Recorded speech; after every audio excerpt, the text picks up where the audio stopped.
ஒரு முன்னாள் மந்திரி கூட தண்ணி அடிச்சுட்டு அப்பான்னா அர்த்தம் என்னம்மான்னு கேட்டான். நான் கூட திருப்பி கேட்டேன், நீங்கள் அம்மா நீங்களே அதுக்கு என்னடா அர்த்தம்னு. உங்களை எல்லாரையும் மாதிரி பத்து போட்டுது. நீங்கள் அம்மான்னு எப்படி சொல்கிறீங்களோ அதுபோல் அம்மா என்ற சொல்லும் அப்பா என்ற சொல்லும் ஒரு ஏஜுக்கு மேலே ஒரு ஸ்டேஜுக்கு வந்துட்ட பிறகு எல்லோரும் என்னை கூட அப்பா அப்பான்னு தான் கூப்பிடுறாங்க. காரணம் இங்கே உட்காந்துக்கிற பாதி பேரோட அப்பாவோட நான் கட்சியில் இருந்தேன். இப்போ அவங்க பிள்ளைங்க நடந்தது உட்காந்துருக்கார் தமிழ் பித்தனுடைய மகன். இவங்க அப்பா நான் வேண்டி என் கூட வேண்டியவர், இவர் என்ன அப்பான்னு தான் கூப்பிடுவார். இது இன்னத்துக்கு போறாம அதுபோல தளபதி போற இடத்துல அப்பா என்று சொன்ன போது அதை கிண்டல் பண்ணாங்க. மிக கடுமையான நிதி நெருக்கடியை இன்றைக்கு நம்முடைய தலைவர் தளபதி சந்தித்துக் கொண்டிருக்கிறார். வஞ்சகர்கள் சண்டாளர்கள் மத்தியிலே உட்கார்ந்து கொண்டு நீ எப்படி ஆட்சி நடத்துகிறாய் பார்க்கிறேன், நீ எப்படி மாதந்தோறும் 1000 ரூபாய் பெண்களுக்கெல்லாம் கொடுத்து பார்லிமெண்ட்டை 40க்கு 40 ஜெயிச்சிட்டல்ல, எப்படி நீ கொடுக்கிறாய் நான் பார்க்கிறேன். கொள்ளியை பிடுங்கி விட்டால் கொதி அடங்கிவிடும். ஆகவே நீ அறிவிக்கிற எல்லா திட்டத்தையும் சட்டமன்ற தேர்தலுக்கு முன்னாக முடக்கி விடுகிறேன் என்று மோடியும் அமித்ஷாவும் நம்ம ஊர்ல இருந்து ஒரு அம்மா போயிருக்கு, நிர்மலா சீதாராமன். அது அறுத்துட்ட கோழி மாதிரி துள்ளுது. ரொம்ப தமிழ்நாடு மிகப்பெரிய வளர்ச்சி அடைந்திருக்கிறது. இதை பார்த்து தாங்கிக் கொள்ள முடியாமல் நேற்றைக்கு நிர்மலா சீதாராமன் தமிழ்நாட்டுக்கு வந்து கிண்டலும் கேலியுமா பேசிட்டு போறாங்க. அந்த அம்மையார் சொல்கிறார், தமிழ்நாட்டில் இருக்கிறவர்களுக்கெல்லாம் பரந்த மனப்பான்மை இல்லை, பிரிவினை எண்ணத்தோடு பேசுகிறார்கள். தமிழ்நாட்டில் இருக்கிற பணத்தை கொண்டு போய் நாங்கள் வேறு மாநிலத்துக்கு கொடுக்கிறோம் என்று குறுகிய மனப்பான்மையோடு பேசுகிறார்கள் எல்லாம் நிர்மலா சீதாராமன் பேசுகிறார். இதே நிர்மலா சீதாராமன் தான் பாராளுமன்றத்தில் என்ன சொன்னார் தெரியுமா? தமிழ் படித்தால் பிச்சை கூட எடுக்க முடியாது என்று அந்த அம்மையார் பேசுகிறார்கள். நான் நிர்மலா சீதாராமனுக்கு சொல்கிறேன், தமிழ் படித்தால் தமிழன் யாரும் பிச்சை எடுக்க வேண்டிய அவசியம் இல்லை. காரணம், பிச்சை போடுகிற இடத்திலே தமிழன் இருக்கிறான். நாங்கள் கொடுக்கிற வரி பணத்திலே இங்கே இருந்து கொண்டு போய் மோடி உத்தரப்பிரதேசக்காரனுக்கு பிச்சை போடுறான். அது தமிழ்நாட்டு மக்களுடைய பணம். 6.25 லட்சம் கோடியை வசூலித்து விட்டு எங்களுக்கு 1,60,000 கொடுத்துட்டு மீதி இருக்கிற 4.5 லட்சம் கோடியை கொண்டு போய் யூபியில் இருக்கிறவங்களுக்கு போடுகிறார்களே, யார் பிச்சைக்காரன்? நீ கொண்டு போய் அங்கே இருக்கிற உத்தரப்பிரதேசக்காரனுக்கும் பீகார்காரனுக்கும் நாங்கள் கொடுப்பதில் கேட்டு கொண்டு போய் கொடுக்குறார். கேட்க நேற்றுக்கு சொல்கிறாங்க அந்த அம்மா, இது குறுகிய பணப்பான்மை. இன்னைக்கு இந்த அம்மா ராஜாஜியோட நீ என்ன பெரிய அறிவாளியா? சத்தியமூர்த்தி ஐயரை விட நீ என்ன பெரிய புத்திசாலியா? ஏதோ துரதிருஷ்டவசமாக அங்கே இங்கிலீஷ் பேசுகிறவனே பிஜேபியில் எவனும் கிடையாது. நான் பார்லிமெண்ட்டில் 6 வருஷம் இருந்தேன். பிஜேபி இருக்கிற எந்த மந்திரிக்கும் இங்கிலீஷே சரியாக வராது. கேட்டால் பிஏபிஎல்னுமா, இங்கிலீஷே தகராறு. பிஜேபியில் அழகாக ஆங்கிலம் பேசக்கூடிய தலைவர் வெங்கையா நாயுடு இருந்தார், அவரை க்ளோஸ் பண்ணிட்டானுங்க. அருண் ஜெட்லின்னு ஒருத்தர் இருந்தார், அவர் செத்துட்டார். இந்த 2 பேரும் செத்த உடனே ஆள் இல்லாத ஊருக்கு இழுப்பு பூசக்கரன்னு சொல்லுவாங்க இல்லையா, அது போல் நம்ம மாமி கிடச்சிது. இது நம்ம ஊரில் படிச்சுட்டு போய் ஆந்திராக்காரனை கட்டிக்கிட்டு கர்நாடகாவிலேருந்து ஜெயிச்சு எம்பியாக வந்திருக்கிறாங்க அந்த அம்மா. இது அதுன்னு சொன்னால் கூட தப்பாயிடும். அந்த அம்மா இங்கிலீஷ் நல்லா பேசுவாங்க. அந்த அம்மா இங்கிலீஷ் பேசுறதை பார்த்த மோடி, உங்களுக்கெல்லாம் தெரியும், மோடி போய் அமெரிக்காவில் போனார். பத்திரிகை நிருபர் கேள்வி கேட்குறான், இங்கிலீஷ் படம் பார்க்குற மாதிரி திருத்துன்னு முடிக்கிறார். காரணம் இங்கிலீஷ் தகராறு. அவன் கேட்குற இங்கிலீஷ் இவருக்கு புரியல, இவன் சொல்கிறது அவனுக்கு புரியல. சிரித்து மொழிப்பிட்டே வந்தார். ஆனால் நிர்மலா சீதாராமன் ஆங்கிலத்தில் சிறப்பாக பேசக்கூடிய ஆற்றல் படைத்தவர். நான் தெரிவித்துக் கொள்ள விரும்புகிறேன், நீ இங்கிலீஷ் படித்ததுனால தான், தமிழ்நாட்டில் படிச்சுட்டு போய் ஆங்கிலத்தில் பார்லிமெண்ட்டில் பேசுறதுனால தான் நீ நிதியமைச்சர். உன்னை அமைச்சர் பதவியில் உட்கார வைத்திருப்பதே தமிழ்நாடும் தமிழும் தான் என்பதை மறந்துவிடக்கூடாது. இதை மறந்துவிட்டு திமுகவை கிண்டி பார்த்தா ஜெயலலிதாவை புடவை பூச்சிக்கிட்டாங்கன்னு பார்லிமெண்ட்டில் சொல்லுது. இது இன்னும் கூட இருந்து பார்த்தா மாதிரி. இது அன்னைக்கு என்ன பண்ணிட்டு இருந்தாங்க இந்த அம்மான்னா, அப்போ லண்டனில் சேல்ஸ்மேன் வேலை பண்ணிக்கிட்டு இருந்தது. 1000 கோடி வெங்காயம் கோடினாங்களே, ஆதாரம் இருந்தால் விட்டு வச்சிருப்பானுங்களா? இந்நேரம் தூக்கி போட்டு மீதி வச்சிருப்பாங்க. ஒன்றும் நம்மளை பிடுங்க முடியலன்றதுனால தான் பேசிகிட்டு இருக்காங்களே தவிர அதை பற்றியெல்லாம் விளக்குவதற்கு நேரம் இல்லை.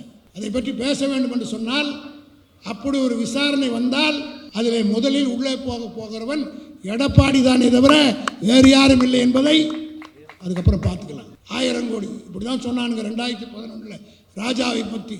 1,70,000 கோடின்னானுங்க. என்னாச்சு? புஷ்பான் ராஜா குற்றமற்றவர், நேர்மையானவர், நியாயமானவர் என்று கோர்ட்டே தீர்ப்பு கூறிவிட்டது. ஒரு ஹைகோர்ட் ஜட்ஜி ஒரு ஐஏஎஸ் ஆஃபீஸரை கோர்ட்லேயே கேட்குறாரு. அவருக்கு இங்கிலீஷ் ஹிந்தி தெரியாது. அந்த ஜட்ஜி பார்த்து ஐஏஎஸ் ஆஃபீஸர் கேட்குறாரு. அவன் சொல்கிறான், எனக்கு இங்கிலீஷே தெரியாது. உங்களுக்கு இங்கிலீஷ் தெரியாதுன்னா எனக்கு ஹிந்தி தெரியாதியா? நீ சொல்கிறத நான் எப்படி கேட்குறதுன்னு சொல்லிட்டு ஒரு ஐஏஎஸ் அதிகாரியாக இருக்கிறவனுக்கே இங்கிலீஷ் பேச வரல வடநாட்டுக்காரனுக்கு. ஆனால் நம்ம 6ஆம் கிளாஸில் படிக்கிற பையனை விடு ஐஏஎஸை போட்டு பெரட்டி எடுப்பான். காரணம் இங்கிலீஷ் நாலேஜ். இங்கே இருக்கிறத அதை படிக்கிறது 2 மொழி. அவனுக்கு இருக்கிற பொறாமையே தமிழ்நாட்டுக்காரன் எல்லா இடத்துலையும். இப்போ ட்ரம்ப் வேறு ஆரம்பிச்சிட்டான். இங்கிலீஷை தவிர வேறு எது தெரிஞ்சாலும் ஊடு போடான்ட்டான். இதனால் ஒரு பாதிப்பும் தமிழ்நாட்டிலேருந்து போனவனுக்கு ஏற்பட போகிறதே கிடையாது. உத்தரப்பிரதேஷ்காரன் பீகார்காரன்லாம் மூட்டையை கட்டின்னு வரணும், சங்கிலி கை சங்கிலியோடு போட்டு அனுப்புவான் ட்ரம்ப். ஆனால் எங்காலும் மீசையை முறுக்கிட்டு உட்காருவான். அது பேரறிஞர் அண்ணாவும் கலைஞரும் திமுகவும் இந்த நாட்டை ஆண்டது. இன்னும் மோடி வரப்போகிறார், ஏப்ரல் மாதத்துலேருந்து வரப்போகிறார். ஏற்கனவே பார்லிமெண்ட் எலெக்ஷன் முன்னாடி 8 முறை வந்தார். ஆரம்பிக்கிறார் நல்ல நாள் பார்த்து. அநேகமாக ஏப்ரல் 14 தான் ஆரம்பிப்பார்னு நினைக்கிறேன். ராமேஸ்வரத்துலேருந்து ஆரம்பிக்கிறார். போன முறை கூட அங்கேருந்து ஆரம்பித்தார். என்ன ஆனார்ன்னு தெரியும். ஆக அதே ராமேஸ்வரம் பாலம் திறப்பதுக்கு நீ பேப்பரில் பார்த்தேன். வரப்போகிறார். 8 முறைக்கு அல்ல 80 முறை வந்தாலும் திராவிட முன்னேற்ற கழகத்துக்காரன் தொண்டன் இருக்கிறவரை எங்கள் கால் தூசை கூட தொட்டு பார்க்க முடியாது என்பதை இந்த பட்ஜெட்டை பார்த்து பொறாமைப்படக்கூடிய அளவுக்கு எல்லோருக்கும் எல்லாம், யாரையும் விட்டு வைக்கவில்லை, எல்லோருக்கும் நன்மை செய்யக்கூடிய ஒரு பட்ஜெட்டாக இந்த பட்ஜெட் அமைந்திருக்கிறது என்பதை ஏதோ இங்கே இருக்கிற மேடையில் இருக்கிற திமுகவை சார்ந்தவர் மட்டுமல்ல, இந்தியாவிலே இருக்கிற அத்தனை பத்திரிகையும் தளபதி மு.க. ஸ்டாலினை பாராட்டியிருக்கிறது. இந்து பத்திரிகை, Times of India, Indian Express, Deccan Chronicle, Economic Times, இப்படி பல பத்திரிகைகளும் எழுதி காட்டியிருக்கிறது. இதை படிக்கிற போது என்னுடைய நினைவெல்லாம் 1967 அண்ணா அவர்கள் முதலிலே பொறுப்பேற்று பட்ஜெட்டை சமர்ப்பித்தார்கள். இன்றைக்கு இருக்கிற தலைமுறைக்கு தெரியாது. அண்ணா முதலமைச்சரான போது தமிழ்நாட்டிலே உணவு பஞ்சம், ரேஷன் அரிசியே கிடையாது. எலிக்கறியை சாப்பிடு என்று சொன்னார்கள். ஒரு படி அரிசி கிடைப்பதற்கு அவ்வளவு கடினமான காலம். நாங்கள் எல்லாம் அதை பார்த்தவர்கள். இன்றைக்கு இருக்கக்கூடிய தலைமுறைக்கு அது தெரியாது. ஒரு 70-80 வயதில் இருக்கக்கூடிய எங்களுடைய வயதை ஒத்திருக்கக்கூடியவருக்குத்தான் அந்த நிலை தெரியும். தமிழ்நாட்டிலே உணவு பஞ்சம் தலைவிரித்து ஆடியது. அந்த நேரத்தில் தான் அண்ணா ஆட்சி பொறுப்பை ஏற்றுக்கொண்டார். அண்ணா ஆட்சி பொறுப்பை ஏற்றுக்கொண்டவுடன் தேர்தல் நேரத்திலே வாக்குறுதி சொன்னார், திமுகவுக்கு ஓட்டு போட்டால் நாங்கள் ஆட்சிக்கு வந்தவுடன் ரூபாய்க்கு படியரிசி கொடுப்போம், 3 கடி கொடுப்பது எங்களுடைய லட்சியம், ரூபாய்க்கு 3 படி கொடுக்க வேண்டும். இப்போ கிலோ, அப்போல்லாம் படி, 3 படி கொடுப்போம் என்று சொல்லி 3 படி லட்சியம், 1 படி நிச்சயம் என்று அண்ணா சொன்னார்.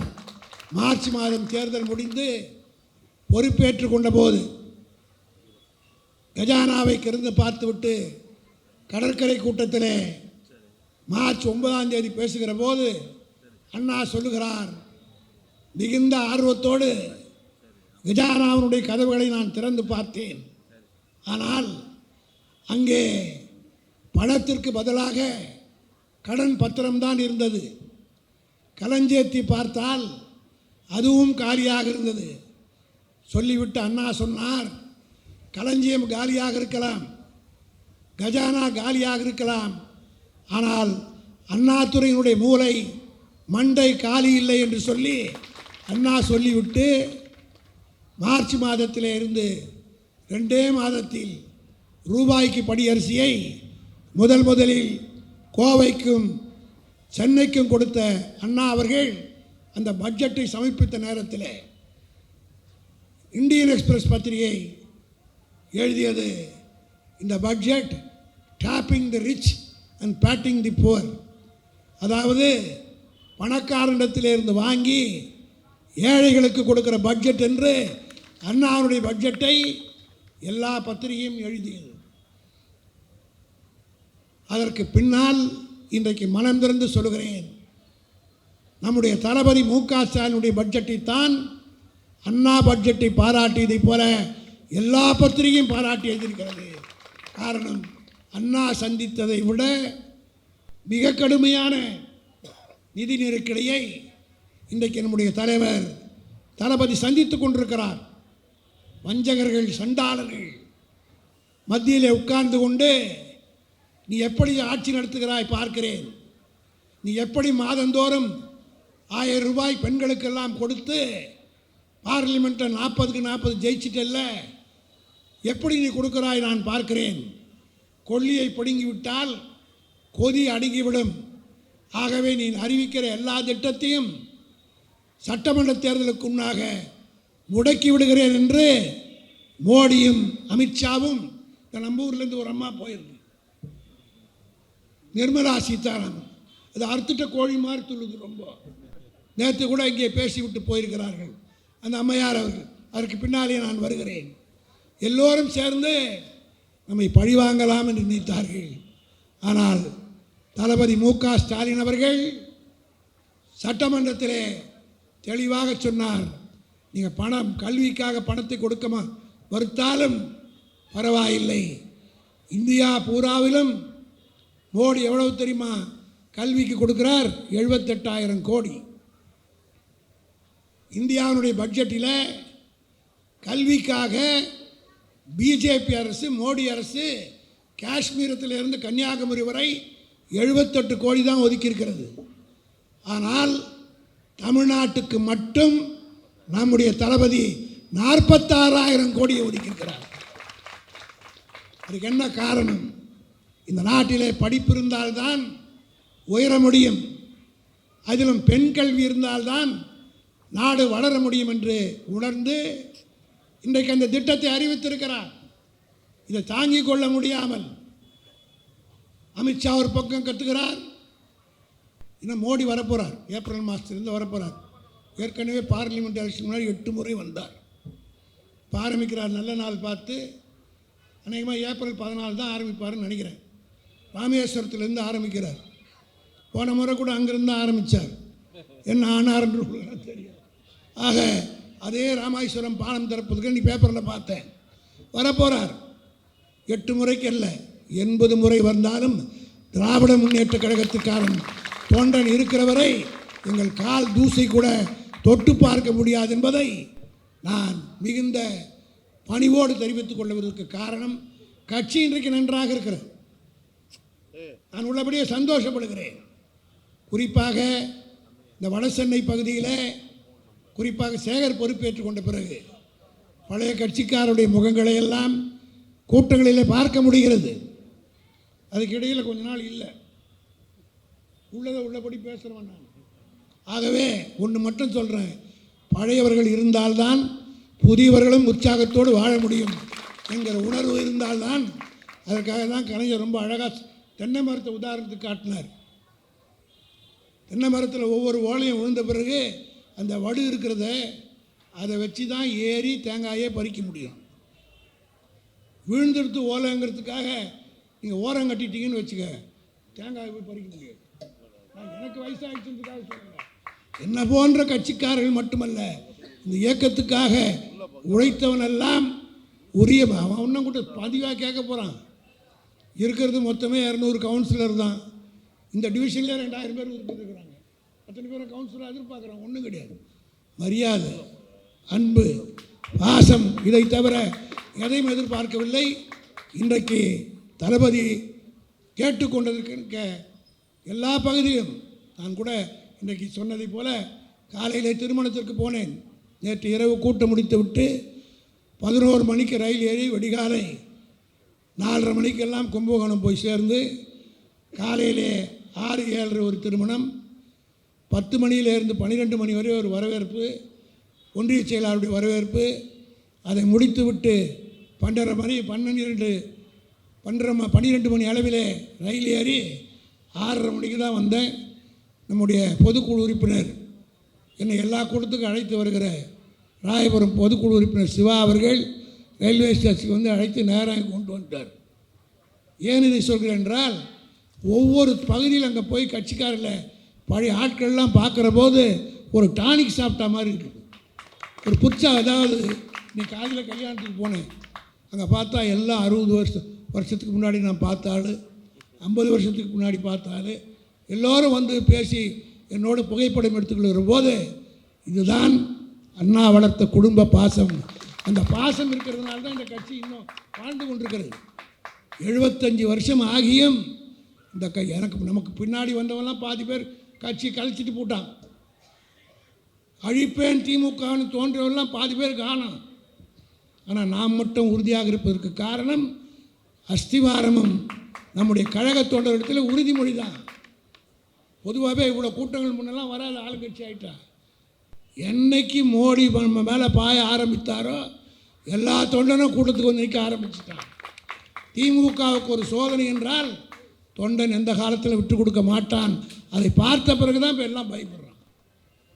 நம்முடைய தலைவர் தளபதி அவர்கள் இன்றைக்கு செய்திருக்கிற சாதனை இந்தியாவே பாராட்டுகிறது. பட்ஜெட்டை பற்றி சொன்னார்கள். இங்கே எபினேசர் கூட 70 கோடி 70 லட்சம் மாற்றி சொன்னார்.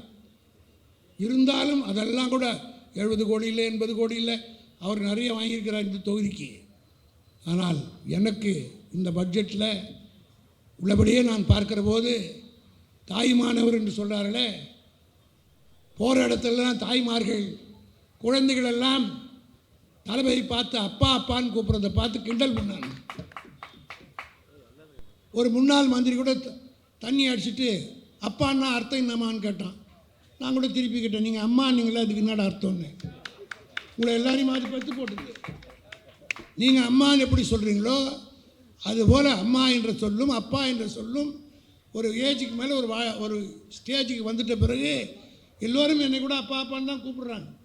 காரணம் இங்கே உட்காந்துக்கிற பாதி பேரோட அப்பாவோட நான் கட்சியில் இருந்தேன். இப்போ அவங்க பிள்ளைங்க அது உட்காந்துருக்கார், தமிழ் பித்தனுடைய மகன். இவங்க அப்பா நான் வேண்டி என் கூட வேண்டியவர், இவர் என்ன அப்பான்னு தான் கூப்பிடுவார். இது இன்னத்துக்கு போகாமல் எங்களுக்கு ஒரே அப்பா, அது எங்களுக்கு பெற்றவங்க தான். ஆனால் உணர்வோடு அந்த அப்பா ஸ்தானத்திலிருந்து யாரோடு பணியாற்றினார்களோ அவர்களை எல்லாம் அப்பா என்று பாசத்தோடு அழைப்பார்கள். அதுபோல் தளபதி போகிற இடத்துல அப்பா என்று சொன்னபோது அதை கிண்டல் பண்ணானுங்க. ஆனால் உள்ளபடியே சொல்கிறேன், இந்த பட்ஜெட்டில் ஒரு திட்டத்தை அறிவித்திருக்கிறார். அதாவது அப்பா அம்மா இல்லாத குழந்தைகள், அப்பா இல்லாமல் அம்மா இருந்தால் கூட அம்மா வீட்டு வேலை செஞ்சாது குழந்தைய படிக்க வச்சிடும், எப்படியாவது சோறு போட்டு அதை கரையேற்றிடும். அம்மா இல்லைன்னா கூட அப்பா இன்னொருத்தரை கட்டிக்கிட்டால் கூட ஏதோ மாற்றாந்தாய் கஷ்டத்தில் கூட அந்த பையன் எப்படியோ வளர்ந்துருவான். சொல்கிறதுக்கு அப்பா இனி இருக்கிறாங்க. ஆனால் தமிழ்நாடு பூராவிலும் சிறு வயதிலே 5 வயதில் 7 வயதில் 8 வயதில் அப்பா அம்மா 2 பேரும் இழந்தவர்கள் இந்த குழந்தைங்க எத்தனைன்னு ஒரு கணக்கெடுக்க சொன்னார் சோஷியல் வெல்ஃபேர் டிபார்ட்மெண்ட் மூலம். இந்த தாய்மார்களுக்கு தான் தெரியும் ஒரு குழந்தையை பெற்று அதை வளர்த்து ஆளாக்குறது எவ்வளோ கஷ்டம்னு. அதுபோல் தமிழ்நாடு பூராவிலும் கணக்கெடுத்து பார்த்தால் ஏறத்தாழ 50,000க்கு மேற்பட்ட குழந்தைகள் அப்பா அம்மா இல்லாமல் அநாத விடுதிகளிலே படித்து கொண்டிருக்கிறது. இந்த ஆண்டு ஒரு உன்னதமான திட்டத்தை, உலகத்திலே யாருக்குமே தோன்றாத அந்த எண்ணத்தை நம்முடைய தளபதி அவர்கள் அந்த அநாதை குழந்தைகளுக்கெல்லாம் மாதந்தோறும் 2,000 ரூபாய், இனிமேல் நீ அநாதை இல்லை, உனக்கு மாதம் 2,000 ரூபாய் கொடுக்கிறேன் என்று அறிவித்தாரே. எல்லா திட்டத்தை விட என்னை கவர்ந்த திட்டம், தாய்மார்களை கவர்ந்த திட்டம். அந்த குழந்தைங்க படித்து இதுகளுக்கெல்லாம் ஓட்டு கிடையாது. இதுங்க 18 வயது படிக்கிற வரையில் மாதம் 2,000 ரூபாய். அனாதையாக இருக்கிற குழந்தைகள் எல்லாம் படித்து பட்டம் பெற்று டாக்டர்களாய் என்ஜினியர்களாய் வருகிற போது நான் உள்ளபடியே சொல்கிறேன், அந்த குழந்தைகள் அத்தனை பேரையும் மு.க. ஸ்டாலினைத்தான் அப்பா என்று அழைக்குமே தவிர வேறு யாரையும் அழைக்க மாட்டார். இப்படிப்பட்ட உன்னதமான திட்டம். அதே போல் அந்த கம்ப்யூட்டர் மடிக்கணி ஜூன் மாதத்துலேருந்து கொடுக்க போகிறாங்க.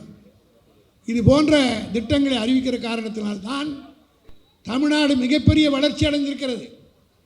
இதை பார்த்து தாங்கிக் கொள்ள முடியாமல் நேற்றைக்கு நிர்மலா சீதாராமன் தமிழ்நாட்டுக்கு வந்து கிண்டலும் கேலியுமாக பேசிட்டு போகிறாங்க. அந்த அம்மையார் சொல்கிறார், தமிழ்நாட்டில் இருக்கிறவர்களுக்கெல்லாம் பரந்த மனப்பான்மை இல்லை, பிரிவினை எண்ணத்தோடு பேசுகிறார்கள். தமிழ்நாட்டில் இருக்கிற பணத்தை கொண்டு போய் நாங்கள் வேறு மாநிலத்துக்கு கொடுக்கிறோம் என்று குறுகிய மனப்பான்மையோடு பேசுகிறார்கள் எல்லாம் நிர்மலா சீதாராமன் பேசுகிறார். இதே நிர்மலா சீதாராமன் தான் பாராளுமன்றத்தில் என்ன சொன்னார் தெரியுமா? தமிழ் படித்தால் பிச்சை கூட எடுக்க முடியாது என்று அந்த அம்மையார் பேசுகிறார்கள். நான் நிர்மலா சீதாராமனுக்கு சொல்கிறேன், தமிழ் படித்தால் தமிழன் யாரும் பிச்சை எடுக்க வேண்டிய அவசியம் இல்லை. காரணம், பிச்சை போடுகிற இடத்திலே தமிழன் இருக்கிறான். நாங்கள் கொடுக்கிற வரி பணத்திலே இங்கே இருந்து கொண்டு போய் மோடி உத்தரப்பிரதேசக்காரனுக்கு பிச்சை போடுறான். அது தமிழ்நாட்டு மக்களுடைய பணம்.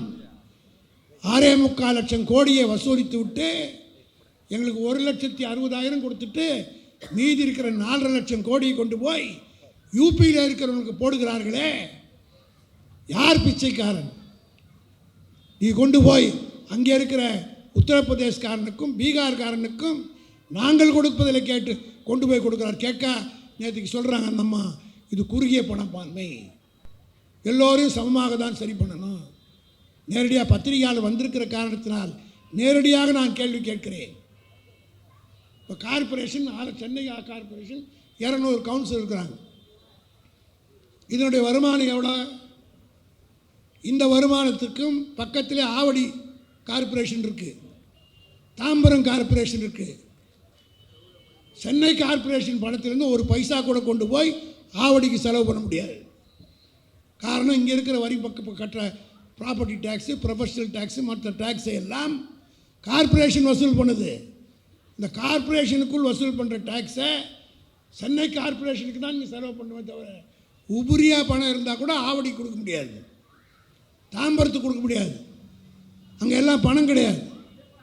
ஆனால் அதே நேரத்தில் இந்திய சர்க்கார் நாங்கள் கூட கேட்குறோம், எப்படி கார்பரேஷனுடைய டாக்ஸை கொண்டு போய் இன்னொருக்கு பண்ண முடியாதோ அதே போல் மாநில சர்க்கார் நாங்கள் கமர்ஷியல் டாக்ஸ் என்று சொல்லப்பட்ட அந்த வணிக வரியை தமிழ்நாடு சர்க்கார் வசூலித்திருந்தால் உங்ககிட்ட நாங்கள் கேட்க வேண்டிய அவசியமே இல்லை.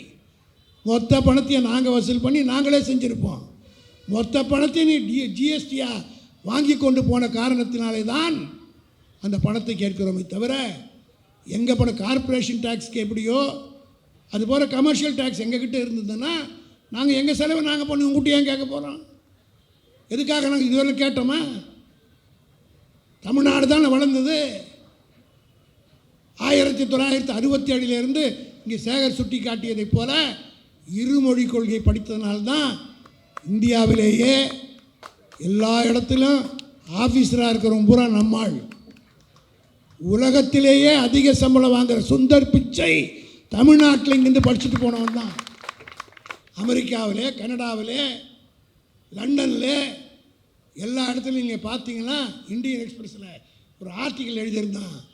அமெரிக்காவில் அதிகமான சம்பளம் வாங்கக்கூடியவர்கள் பெரிய சிஇஓக்களாக, கம்ப்யூட்டர் கம்பெனிகளே, மற்ற கம்பெனிகளெலாம் பெரிய அதிகாரிகளாக தமிழ்நாட்டை சார்ந்தவர்கள் இருப்பதற்கு காரணம் தமிழ்நாட்டில் இருந்து வர்றவனுக்கு தான் இங்கிலீஷ் ஒழுங்காக பேசுகிறான். அதற்கு காரணம் இங்கிலீஷ் தமிழ் 2 படித்தா போதும்னு நாங்கள் சொல்கிறோம். அங்கே உத்தரப்பிரதேசத்தில் ஹிந்தி மட்டும்தான் படிக்கிறான், 2-3 மொழியெல்லாம் கிடையாது. ஒரே ஹிந்தியை படிச்சுட்டு பேசுகிறான். ஒரு ஹைகோர்ட் ஜட்ஜி ஒரு ஐஏஎஸ் ஆஃபீஸரை கோர்ட்லேயே கேட்குறார். அவருக்கு இங்கிலீஷ் ஹிந்தி தெரியாது. அந்த ஜட்ஜி பார்த்து ஐஏஎஸ் ஆஃபீஸரை கேட்குறாரு. அவன் சொல்கிறான், எனக்கு இங்கிலீஷே தெரியாது. உங்களுக்கு இங்கிலீஷ் தெரியாதுன்னா எனக்கு ஹிந்தி தெரியாதியா? நீ சொல்கிறத நான் எப்படி கேட்குறதுன்னு சொல்லிட்டு ஒரு ஐஏஎஸ் அதிகாரியாக இருக்கிறவனுக்கே இங்கிலீஷ் பேச வரல வடநாட்டுக்காரனுக்கு. ஆனால் நம்ம 6ஆம் கிளாஸில் படிக்கிற பையனை விடு, ஐஏஎஸை போட்டு பெரட்டி எடுப்பான். காரணம், இங்கிலீஷ் நாலேஜ் இங்கே இருக்கிறத அதை படிக்கிறது 2 மொழி. அவனுக்கு இருக்கிற பொறாமையே தமிழ்நாட்டுக்காரன் எல்லா இடத்துலையும். இப்போ ட்ரம்ப் வேறு ஆரம்பிச்சிட்டான். இங்கிலீஷை தவிர வேறு எது தெரிஞ்சாலும் ஊடு போடான்ட்டான். இதனால் ஒரு பாதிப்பும் தமிழ்நாட்டிலேருந்து போனவனுக்கு ஏற்பட போகிறதே கிடையாது. உத்தரப்பிரதேசக்காரன், பீகார்காரன்லாம் மூட்டையை கட்டின்னு வரணும், சங்கிலி கைச்செங்கலோடு போட்டு அனுப்புவான் ட்ரம்ப். ஆனால் எங்காலும் மீசையை முறிக்கிட்டு உட்காருவான். அது பேரறிஞர் அண்ணாவும் கலைஞரும் திமுகவும் இந்த நாட்டை ஆண்டதுனால தான். இதை புரிந்து கொள்ளாமல் இன்றைக்கு நிர்மலா சீதாராமன் சொல்கிறார், இருமொழி கொள்கையினாலே தமிழ்நாடு என்ன வளர்ச்சி அடைந்தது. தமிழ்நாடு பெற்ற வளர்ச்சியை இங்கே சேகர் சுட்டி காட்டியதை போல ஒவ்வொரு தகுதி வாரியாக என்ன செய்திருக்கிறோம், எந்த அளவுக்கு முன்னேறி இருக்கிறோம். அதற்கு காரணம் இந்த இருமொழி கொள்கை. நான் இந்த இந்தியை படித்தால் தான் வாழ முடியும் என்று சொன்னால் கடந்த கால வரலாறை நான் சொல்கிறேன். இதே தமிழ்நாட்டில் 1937 ராஜாஜி முதலமைச்சராக இருந்தார். அவரும் நிர்மலா சீதாராமன் அவங்களாம் சொந்தக்காரங்க, ஒரே வகையரா. ராஜாஜி வகையரா தான் நிர்மலா சீதாராமன். அந்த ராஜாஜி என்ன சொன்னார் தெரியுமா? முதலமைச்சராக இருந்தபோது இந்தி தான் படிக்கணும் அப்படின்னு சட்டமே போட்டார். சென்னை கார்பரேஷனுடைய மேயராக சத்தியமூர்த்தின்னு ஒருத்தர் இருந்தார். அவர் தான் பூண்டியிலேருந்து இங்கே சென்னைக்கு தண்ணி கொண்டு வந்தவரே. அதனால தான் சத்தியமூர்த்தி சாகர்னு அதுக்கு வச்சுருக்காங்க. நல்ல திட்டம்லாம் மேயராக இருக்கும்போது செய்தார். ஆனால் வெறி பிடிச்ச பிராமண வெறி பிடிச்சவர். அவர் தான் சொன்னார் இந்தி தான் பேசணும்னு சொன்னார். சத்தியமூர்த்தி பேச்சை கேட்காதவங்க, ராஜாஜி சொல்லி கேட்காதவங்க, அதே ராஜாஜி 1937 இந்தியை கட்டாமொழி ஆக்கின உடனே முதலில் போராடியது திராவிட இயக்கம் தந்தை பெரியாருடைய தலைமையில். அதில் குறிப்பாக இந்த வடசென்னையில் தான்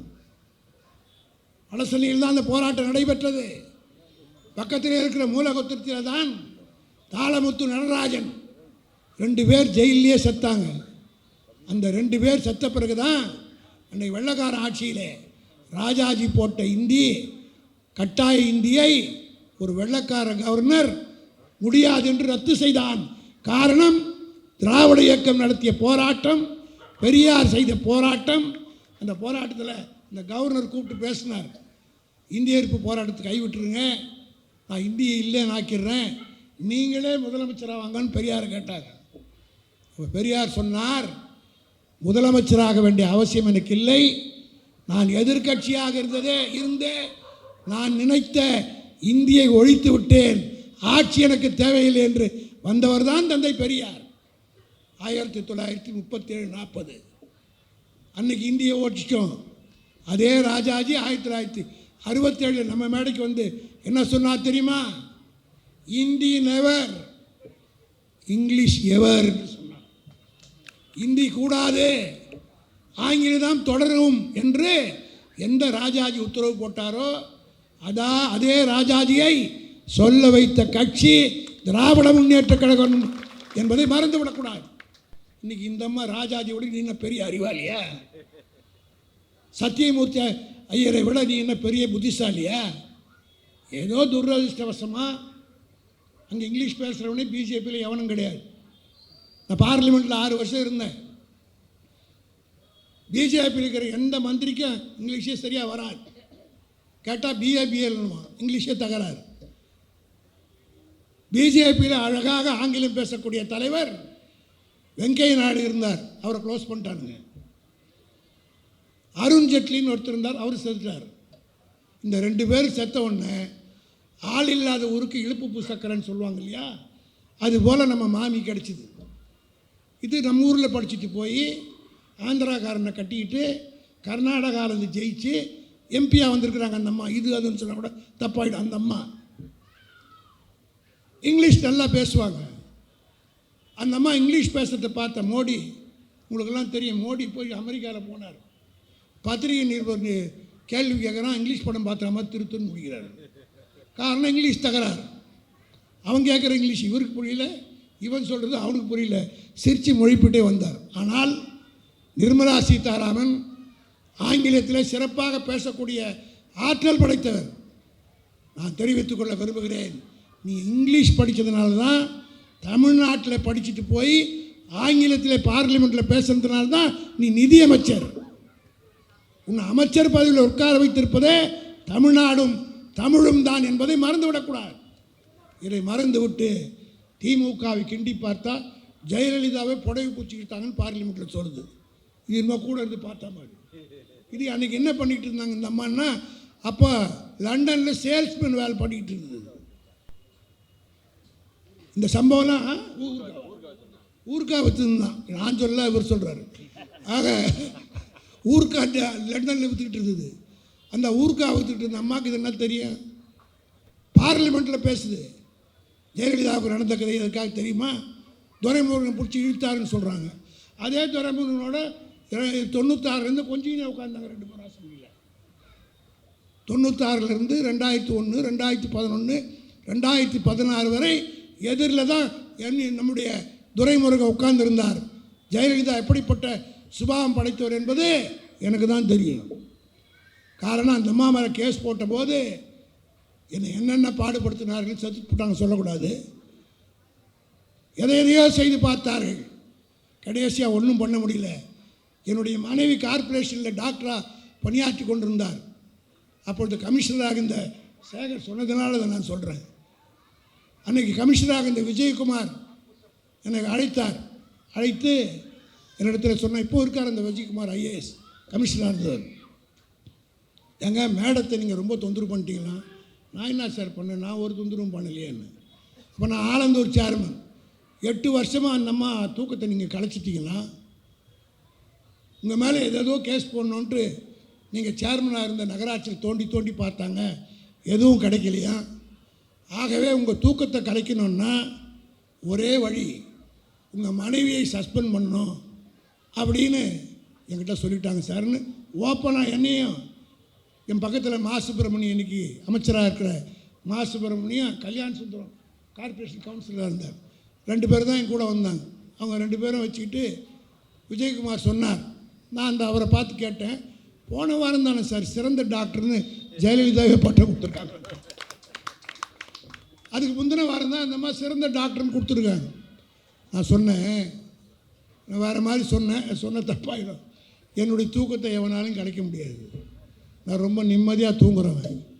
அதுக்குரிய மருந்தை நான் சாப்பிட்டுட்டு தான் தூங்குவேன். அதனால் இப்போ என்ன பார்த்தா என் வயசுக்கு சொல்கிறது இப்போ விட்டதெல்லாம் அப்போ 64 ரூபா கோட்டுரு. நான் ஓப்பனாக சொன்னேன், at a cost of 64 rupees I will sleep comfortably for 8 hours. Tell your மேடம்னு சொன்னேன். இதுக்கு அர்த்தம் அந்த கமிஷனருக்கும் சொல்ல தெரியல, என் கூட வந்த மாசுக்கும் தெரியல, கல்யாண சுந்தரத்துக்கும் தெரியல. காரணம் இவனை சுத்த சைவம், இவங்களுக்கு ஒன்றும் தெரியாது.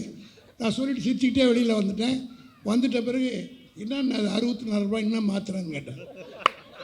அந்த மாத்திரைலாம் ஏமாத்துறதுப்பா, நீ விடு சொல்ல விரும்பலான்னு சொல்லிட்டு வந்தேன். உடனே சஸ்பெண்ட் பண்ணாங்க, என் மனைவியை சஸ்பெண்ட் பண்ணாங்க ஜெயலலிதா. நான் கவலைப்படவில்லை. அதற்கு பிறகுதான் வழக்கு நடத்தி அந்த அம்மா உள்ளே போனாங்கன்றது வரலாறு. காரணம் என்னவென்று கேட்டால், அந்த அம்மையா எந்த மாதிரி சுபாவம் உள்ளவங்க, ஒரு கேஸ் போட்ட என்னையே இவ்வளோ துன்பப்படுத்தியிருந்தாங்களே, சேலையை பிடிச்சி இழுத்து ஒரு எதிரில் உட்காந்து விட்டுருக்குமா? அது கொஞ்சம் யோசனை பண்ணி பாருங்கள். நடுநிலையோடு இருக்கக்கூடிய அது பெண்கள் சிந்தித்து பாருங்கள். ஏன்னா இன்னும் சில பேர் அதை நம்பிக்கிட்டு இருக்காங்க. ஏன்னா இப்போ நிர்மலா சீதாராமன் நேற்று பேசியிருக்கு. அந்த அம்மானுடைய சுபாவம் எனக்கு நல்லா தெரியும். அவங்க கட்சிக்காரனுக்கே தெரியும். 3 பேர் உறுப்பு போட்டு எடுத்துருக்குது. ஜெயக்குமார் என்ன கதியானார், ஒரே நாளில் சபாநாயகர் அந்த வீட்டுக்கு போனிடுச்சு. அப்படிப்பட்ட அம்மையார் உள்ளபடியாக அப்படி ஒரு சம்பவம் நடந்திருந்தால் துரைமுருகனை உயிரோடு வச்சுருப்பாங்க நீங்கள் நினைக்கிறீங்க? ஆக பொய்யை சொல்வதற்காகவே திட்டமிட்டுக்கு இன்று கிளம்பியிருக்கிறார்கள். நான் கழகத்தோழர்களையெல்லாம் கேட்டுக்கொள்ள விரும்புகிறேன். மக்கள் நன்றாக இருக்கிறார்கள், தமிழ்நாடு சிறப்பாக இருக்கிறது என்று இந்தியா பூரா பாராட்டுகிறது. நேற்றைக்கு நடைபெற்ற அந்த அனைத்து கட்சி நம்முடைய அணியினுடைய சார்பில் நடந்த கூட்டத்தில் நான் பார்க்கிற போது உள்ளபடியே கலைஞர் உயிரோடு இல்லையே என்று என் கண்களெல்லாம் குளமாகிவிட்டது. காரணம், அண்ணாவால் முடியாததை, கலைஞரால் முடியாததை.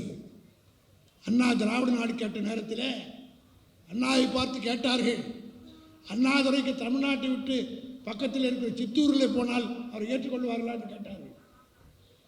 இந்த அண்ணாதுரை பக்கத்தில் இருக்கிற கேரளாக்காரை ஏற்றுப்பானான்னு கேட்டாங்க. இந்த அண்ணாதுரையை ஆந்திராவில் இருக்கிறவனும் கர்நாடகத்தில் இருக்கணும் ஏற்றுக்கொள்வார்களா என்று கேட்டபோது அண்ணா சொன்னார், காலம் கனியும். நான் சொல்லுகிற கருத்தை தென்னாடு ஏற்றுக்கொள்ளும் என்று அண்ணா சொன்னார். அண்ணா சொல்லி மறைந்தார். அந்த முயற்சியிலே கலைஞர் ஈடுபட்டார், வெற்றி காண முடியவில்லை. ஆனால் அண்ணா உருவத்தில், கலைஞர் வடிவத்தில் நமக்கெல்லாம் இன்றைக்கு காட்சி அளித்துக் கொண்டிருக்கிற நம்முடைய ஒப்பற்ற தலைவர் தளபதி அவர்கள் இருபெரும் தலைவர்கள் நினைத்ததை ஒரே வார்த்தையில் கூட்டி மொத்த பேர் தென்னாட்டில் இருக்கிற அத்தனை பேரும் நம்மளை விட வேகமாக பேசுகிறாங்க. தென்னாடு வடநாடு என்று ஒரு காலத்தில் தமிழ்நாட்டில் இருக்க நாம் மட்டும்தான் பேசணும். சிவகுமார் பேசியிருக்கார் பாருங்க, கர்நாடகாவிலேருந்து தனி திராவிட நாடே கேட்பார் பாருங்க, அந்த அளவுக்கு பேசியிருக்கார். தெலுங்கானா ரெட்டிகாரு நம்மை விட மிஞ்சக்கூடிய அளவுக்கு பேசியிருக்கிறார். ஆந்திராவில் இருக்கிறவர் பேசியிருக்கிறார்கள். கேரளத்தில் இருக்கிறவர்கள் கம்யூனிஸ்டுகள், அவர்களே தென்னாடு வஞ்சிக்கப்படுகிறது என்று இதை பார்த்த பிறகுதான் மோடிக்கு பயம் வந்து விட்டது. தென்னாடு பூராவிலும் மு.க. ஸ்டாலினுடைய தலைமையில் ஒரு அணிவகுத்து விட்டார்கள். இனிமேல் ஒன்றும் செய்ய முடியாது என்பதற்காகத்தான் ஏதேதோ செய்ய பார்க்கிறார். இந்த ஒரு வருஷம் நம்ம ரொம்ப ஜாக்கிரதையாக இருக்கணும். குறிப்பாக தயவு செய்து நான் சொல்கிறேன்னு கோச்சிக்காதீங்க.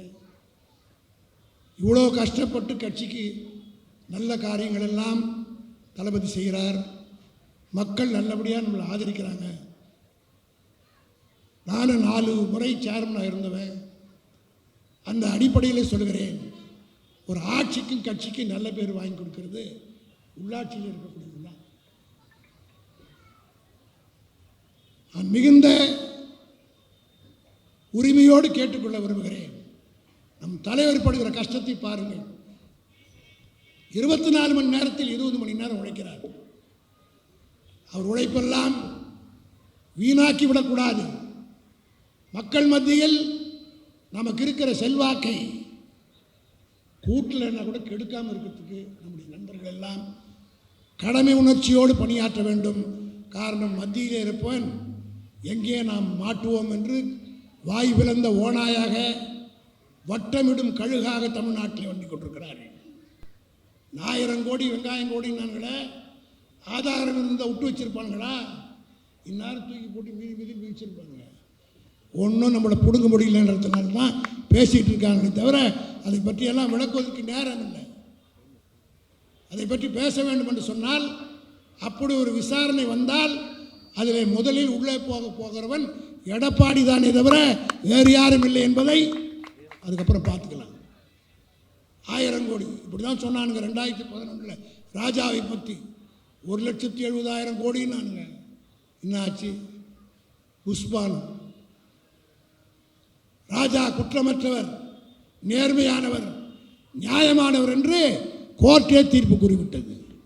இப்போ இந்த 11 எலெக்ஷனில் பண்ண மாதிரி 26க்குள்ளே ஆரம்பிக்கிறானுங்க. ஆனால் அப்போ ஏமாந்து விட்டுட்டோம்.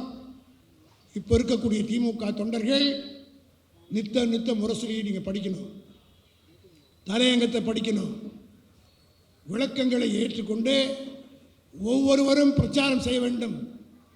திராவிட முன்னேற்ற கழகம் இதில் ஒரே ஒரு கேள்வி நான் வாட்ஸ்அப்பில் படித்தேன், அதை சொன்னாலே போதும். ஒயின் ஷாப்பில் 10 ரூபா வாங்கிட்டு அதெல்லாம் 1000 கோடின்றாங்க. அதில் ஒரு அம்மா பேசிச்சு, ரொம்ப அழகாக பேசினாங்க. அந்த அம்மா இந்த கேஸ் கொண்டாந்து போடுறான்ல, 50 ரூபா அதிகமாக வாங்குறாங்க, ஒவ்வொருத்தருக்கிட்டே வாங்குறாங்க. ஒரு நாளைக்கு 20 லட்சம் கேஸ் இந்தியா பூரா தரணும். 20 லட்சம் கேஸ்னா 50 ரூபான்னு சொன்னால் 10 கோடி ரூபா ஒரு நாளைக்கு. 10 கோடி ரூபா ஒரு நாளைக்குன்னா ஒரு மாதத்துக்கு எவ்வளோ ஆச்சு? 300 கோடி. ஒரு வருஷத்துக்கு என்னாச்சு? 3600 கோடி. 3600 × 11 என்னாச்சு? ஏறத்தாழ 40,000 கோடி. இந்த 40,000 கோடி ஊழல் பண்ணுவேன் மோடின்னு சொன்னால் ஏற்றுவதற்கு அண்ணாமலை தயாரா? ஹோட்டலுக்கு போகிறேன். இப்போ நான் கூட என் கூட சிவா வந்தார். நாங்கள் சாப்பிட்டது ஒரு காப்பியும் ஒரு பஜ்ஜி வாங்கி 3 பேர் சாப்பிட்டோம். ஆனால் டிப்ஸு 20 ரூபா வச்சார். பஜ்ஜி விலையே 20 ரூபா தான். ஆனால் டிப்ஸ் 20 ரூபா வைக்கிறாரு. அதனால் அந்த ஓனரை பிடிச்சி ஒன்றாக்கிறேன். உங்களுக்கு புரியும்படி சொல்கிறேன். அதே மாதிரி வந்து காரு போகும்போது வந்து ஹோட்டலில் வந்து காரு கதவு திறந்துட்டு அவங்க ஒரு வணக்கம் பண்ணான். அவருக்கு ஒரு 10-20 ரூபா எடுத்து கொடுத்தாரு. இதுக்கெல்லாம் அந்த அசோகா ஹோட்டல் ஓனரை பிடிச்சி அக்யூஸ்ட் ஆகிறதா? சராசரி அவர் இருக்கணும், பதில் சொல்ல வேணாம். ஆக இது போல் சின்ன சின்ன சிலுமிஷெல்லாம் பண்ணுவானுங்க. அதுக்காக தான் நாம் ரொம்ப சர்வ ஜாக்கிரதையாக இருக்கணும். அதிகாரிகள் எல்லாம் கூட இப்படி இருப்பான் அப்படி இருப்பான், போலீஸ்காரங்க இப்படி இருப்பாங்க அப்படி இருப்பாங்க. நம்மளாம் 6 முறை ஆட்சியிலேருந்து பார்த்தவங்க. ஆட்சியில் இருந்தால் கதவை திறப்பாங்க, ஆட்சி போச்சுன்னா கதவை தட்டி உள்ளே விட்டு அரெஸ்ட் பண்ணுறாங்க. இது நம்ம 5-6 முறை பார்த்து பழக்கப்பட்டவங்க. ஆகையினால் இந்த ஒரு வருஷம் ரொம்ப ஜாக்கிரதையாக நம்முடைய கழகத்தோடு பணியாற்ற வேண்டும். இந்த ஒரு வருடம் நாம் உழைக்கிற உழைப்பு தான் 50 ஆண்டு காலத்திற்கு இந்த சமுதாயத்தை காப்பாற்றுவதற்கு வழி என்பதை உறுதியோடு ஏற்று பணியாற்ற வேண்டும் என்று கேட்டு விடைபெறுகிறேன். நன்றி.